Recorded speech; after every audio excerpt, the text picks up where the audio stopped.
vô ông mà làm tôi mà ông là sẽ thì độ khỏe đại tiết có sinh miên ban đi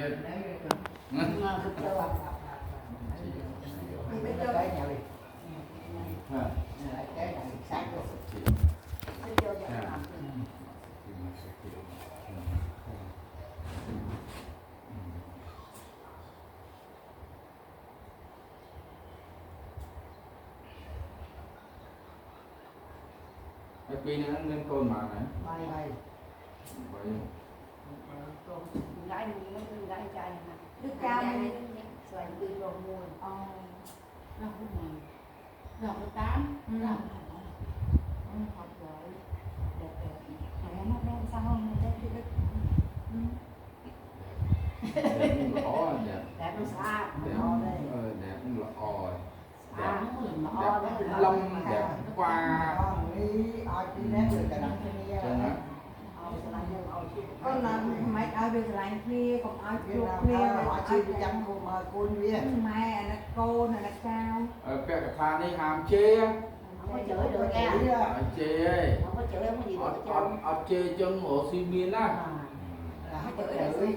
chửi được chửi mẹ không có chửi gì ai hết ai mẹ gì không có gì con gì đó con gì thay y prap thay còn chê thôi mà chửi thầy cái gì chứ hỏi nó không chửi thầy cái gì của mẹ luôn đi làm bằng ăn được lắm được Namo te berasanya namo te berasata besar dewa kasmi lokasi nabi mepati bukala tu bang betul tu bang serta tu bang marah itu muni tu bang nusje cheno tang lotare bang janti narana yang tu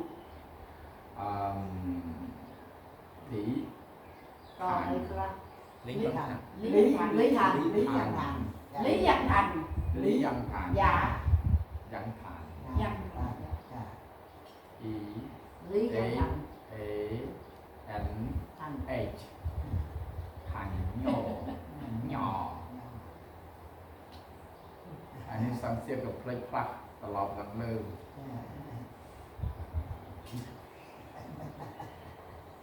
วันมาม่าวันมา đánh má mày thương mẹ mẹ có nhiều thương con thương á khi thương mẹ sốc khang và sa thu mà xà thuốc nó xà thuốc đi Xà thuốc thuốc. nói là xa thuốc xa thuốc thuốc sốc khang cái ốc bé không đeo vô hai đứa đeo vô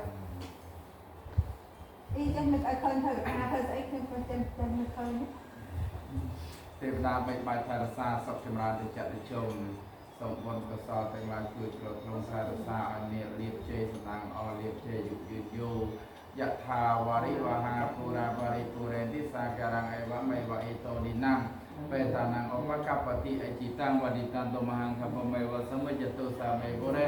ទុសង្កបាចន្ទោវណ្ណារសោយថាមនិយោតិរសោយថាសមេតិយោវចន្ទោ Sabaroko vinasana mate bava twandara yosuki dikha yuko bava abhivadan nasilisane chamutha bachayino yattaro tama pathanti ajuvanno sukham balang diriyanto bodhiyam mulasachanana divatano vatwang vijayasu mangala prajita balangasi sepatha vipogare viseke samuthanang agapato bomorati sunakata sumangala subapata zohorita Sukano sumudya tham brahmachari su pada kena gaji kama waja kama pada kena menoka mambari tite pada kena nikatwana lapan tate pada kine satu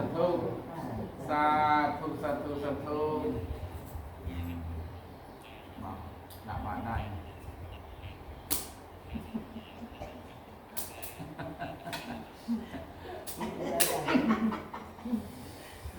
Chứ xương trẻ quá mẹ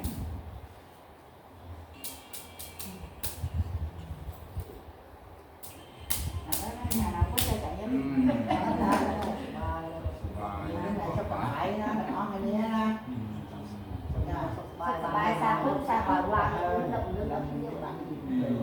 nè bao lần chẳng hết bờ ra là con lan cài lan thon cài van thon cài sống chưa cha cái nào còn không thì sốc không mua ấy đừng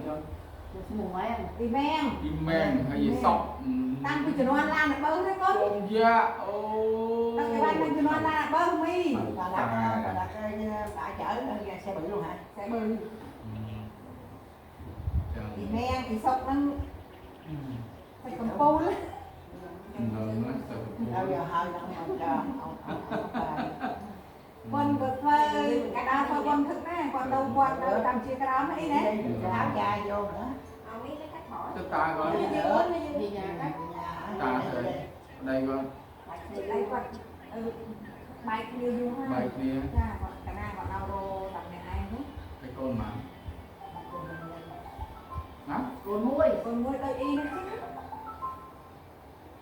nó sẽ cồn muối đó cho con nuôi y con mua xe pro y dạ đang cha mà đấy chào chị Đi chùa. Nhắn mà con thích đi đi chùa. chùa tịch chứ con cha được nhóm đây cái chào mát bay nhóm cuốn cuốn đó muối cái chào đó con chào không được nông nghe rồi chèm tăng liền đá đấy trai dương sấy lời đi đâu phải lời không đó đi ổ phê hôn Để là chúng cái ta ai có mình hầu không này nó này con chán là đi ăn tin các bạn má là con muối con tha con mới ổ gì biết á ណា មនុស្សឆ្នាំកុលនិងមនុស្សឆ្នាំឆ្លើយឆ្នាំវកកូន2អត់ស៊ីមានទេដាច់ខាត thì nhóm bốn 4ត្រូវ4ត្រូវវិញលេខវាអត់គ្រប់ហ្នឹងជាខ្សែឆ្នាំដែលកូន2រកស៊ីមិនសូវមានហើយខ្វះរហូតវកកុលឆ្លើយរោង4ហ្នឹង4ឆ្នាំហ្នឹងដាច់ខាត kia tầm mình qua đây quậy mới thấy mình ឲ្យតែលើពី2គឺមានចឹងបងហើយបើមាន2បើសិនជាលើបើសិនជាក្រោមណាខ្វះរហូតហើយនឿយមកជីវិតអានេះ đi mà lại quân đi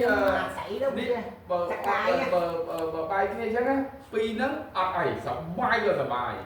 វាលេខជាបាក់សៃលេខគាត់បាក់សៃវិញហើយបើសិនជាបើគាត់នៅក្នុងចំណោមគាត់នៅម្នាក់ឯងតែកូន3ណាបាក់ទៅវិញតែបើកូន2គាត់សំណុក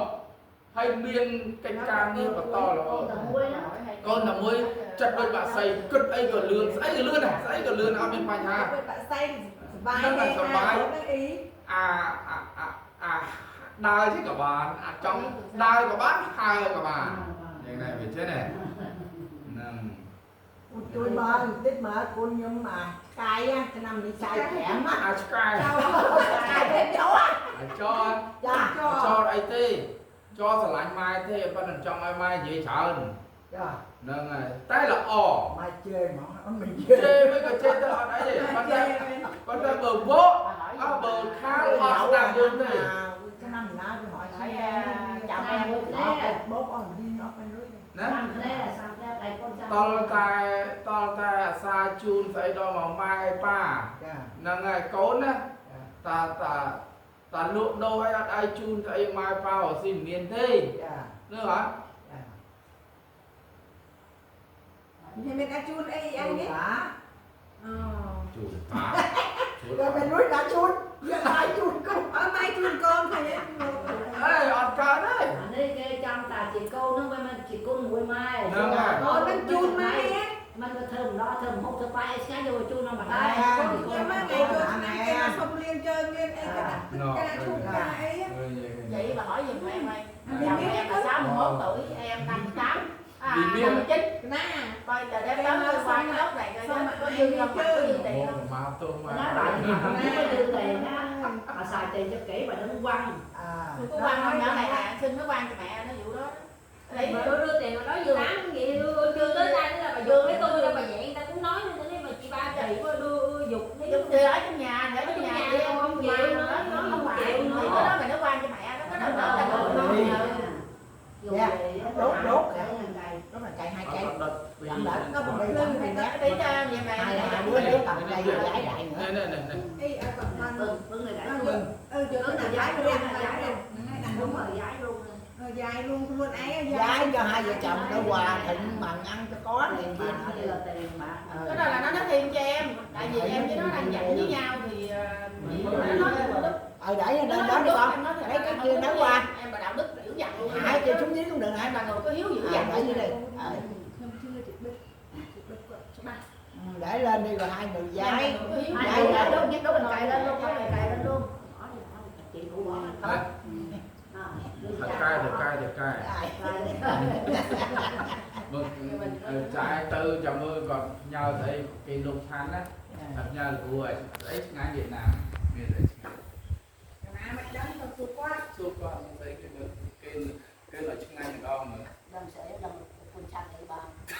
Con sợ đâm tay. Mình là tay. Mình tay. ô tay khăn ô tay nhu ấy tay á Chăm xa có gì nó ôi chung máu. tay thay lỡ tay người ta thay những cái lỡ tay lại mình ấy nhau tay thẳng á Nè, tay hụt món tay được con. à tay không có còn cô ở cái ơi tay ăn sai mới đi tại mà mua mấy trăm ngàn tí rồi Chà móc câu. ôi cho con ôi nhau thì con tinh đã 500 600 á giờ á chờ đó mấy mấy chục mấy ngàn ngày tinh ơi á Mua ăn nó muốn ăn uống trà trà đó là ngon Để cho nở xe mòn lên. Nở xe mòn giờ nào nở. có trong xua có mũi bánh tay có trà chân có mua chi đậu cội xôi đuối đó 500 ngàn tí. Chắc thì lâu tao nó chắc tại đâu nó xin đặt với ba nó. là cái Ham buôn vào đây ha, đây không buôn buôn, tháng con mười ham buôn. buôn tháng 10 mà tháng 1 hả Con ở đây không buôn, con ham buôn, con mơ vì đâu tao chắc tại cái rô xin xa mày mơ mà bạn đang chọn là không có. này coi Đó là đây cái quan quan quay quay, con thật tục đã với đâu trong quan thời gian quay này. chứ Chẳng phải được đi đây mơ, Giờ hết tiền rồi. đây làm gì đó. đây con làm ấy đây nằm ấy chồng chứ biết Tuổi tôi gì gì vậy? Tuổi với con ngựa đó 61. Ở năm mươi, mua Em 59. 9 tuổi gì? Tuổi thầy. Wow. đây còn lại con chồng không phải sợ bà trời Đúng rồi, không đúng thiệt. Thiệt ông nói em lắm mà em ra đâu đó là làm thì mình đàng hoàng. Không có sợ mình, chứ bằng ăn là nói chung là không phải bài đàng hoàng. đây còn lại có này con kia on này Ai cũng không phải không đàng hoàng hết trơn. Nhưng tại cái này ở dưới cơ, ống dưới cơ bà thôi. không phải em nói là trong nhà em là em không ăn chơi cái môn gì, em không có biết xài phí là cái môn gì. Không có xài phí gì cũng gì hết trơn. Dù có xài phí đi nữa mà chồng có sợ bà Không phải là chị ơi, chị không phải chị nói gì đâu. Chị mà sai rồi là cái tôi luộc về đáy ơi có dư không đâu nè. Này này luôn á. Giờ hỏi có cái dư này không? luôn đấy đây Lúc mới mai. mình mai anh đi kia núi nâm Giờ hỏi thử hai đứa đâu sao có dư không? bà bánh đinh kiểu gì rồi cảm ơn họ côn nhé nghe con tích tiết Cảm ơn bà con. cảm ơn Cảm ơn bà con. con mẹ đó trong xua y ấy xua trong xua tha pi nè đang cầm một đâu nguyên họ bà nó rồi bán hay miền tha mình tha chụp cái gì cái đó Một lần thơ tha ở xua mà chứ 5 năm nữa xua mà chứ đấy. làm hỏi vậy làm y thôi đấy Ừ, đi hỏi hỏi thơ tha hỏi hỏi hai rồi. làm rồi sao ra được Hỏi nói sao á, mà ăn á, hai đứa có phát triển không? Bây giờ thì đặng đặng ra đau khổ nè, thử hai đứa nó lỡ giờ lớn tuổi coi nó ở lương có sao á. tiếng Anh Em hỏi nó có Mình chỉ hỏi thằng đây không?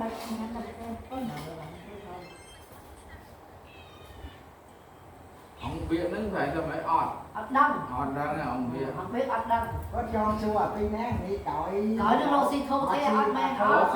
Rossi bàn tay che Rossi nước mạnh môi Rossi ấy Bằng giày bán giày hai đứa lại lên. Thằng đó nhỏ này làm bánh lên, con nhỏ này thằng này làm bánh điện. Đúng không? bánh đinh là kiểu gì tôi quên rồi anh em nung bao đúng bao nông bao Dạ. nung bao nung cao nung sai được hai đó con con này do đi từ đâu xa nó này tận trai ông nhiều tận nung này anh chưa đấy là đi miền từ xa bây giờ tôi lục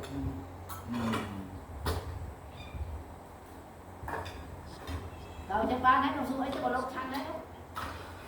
không phải rồi Đâu cùi mơ lúc xăng lúc yên rồi.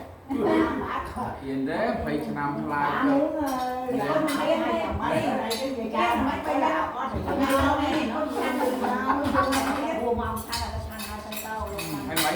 trong mày nữa trong mơ đây con cái tàu một cái chia rồi xịt mê nó là cái nè tạp đây một đây khai một con nó xua mà chết đây khai của con là miên cái đòi xa này nâng còn đòi là xa sao này nâng này con dạ cũng gì bà mà nghèo cũng bà thôi là người giữ cổ con không miên này ấy thế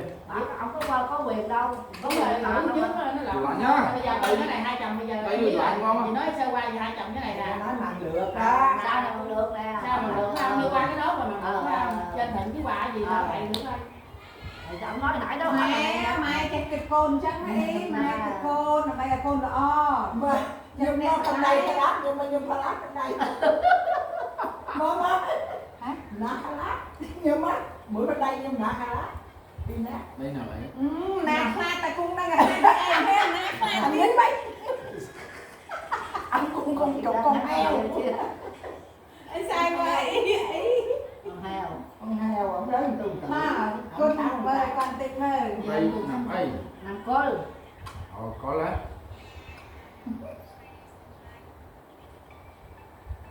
thằng châu hoa tức là dài và xuống chúa đây con đôi côn con nha đôi côn nha cột giang đang o tăng bị tô tăng bị chua kia mà đây đó còn xong mà cái con mà như bờ con còn xong mà này mà nói cứ được ọt là chồng như đây đôi con côn nha đó ông nói chồng như con nhưng mà bà ông ra rồi nói vậy đó mà mình không có làm vậy ổng không biết gì đâu Này trái thì ngay đâu xua mà tiếc nhưng chua lẩu cái nét lên đó Mình say khâu Một chặt chặt họ thấy mình say khâu chàng thiết cô mà kêu là coi ông hai đứa này đứa nào lớn cơ mà hai đứa đó giờ có hai đứa đó cho ông coi đứa bạn chúng rồi đó tôi chúng rồi đó và cái đó nữa này nói vậy nữa bà con thắt xa kia nó phi nè tôi nói hai người đó tự nhiên mà mà hai đứa nha chân mạnh ai nấy làm không có thí dụ vợ chồng mà bà cái này mình cái này chặt cái gì chặt không bao giờ hai người nó tự ăn muốn làm gì tự túc làm chia tay nhau làm thì bây giờ đấy nó làm này rồi đó nhưng hai đứa nó nó coi như tự ta làm sao nữa họ mới biết coi bây giờ mà muốn coi tới 10 năm trước là làm lại sao nói là như lớn cái như là em mà trúng bài này trúng nè em biết bài này trúng tại em chơi với bạn năm mấy chục năm biết nè đó em bây giờ mà hỏi hai đứa này coi đứa nào sợ đứa nào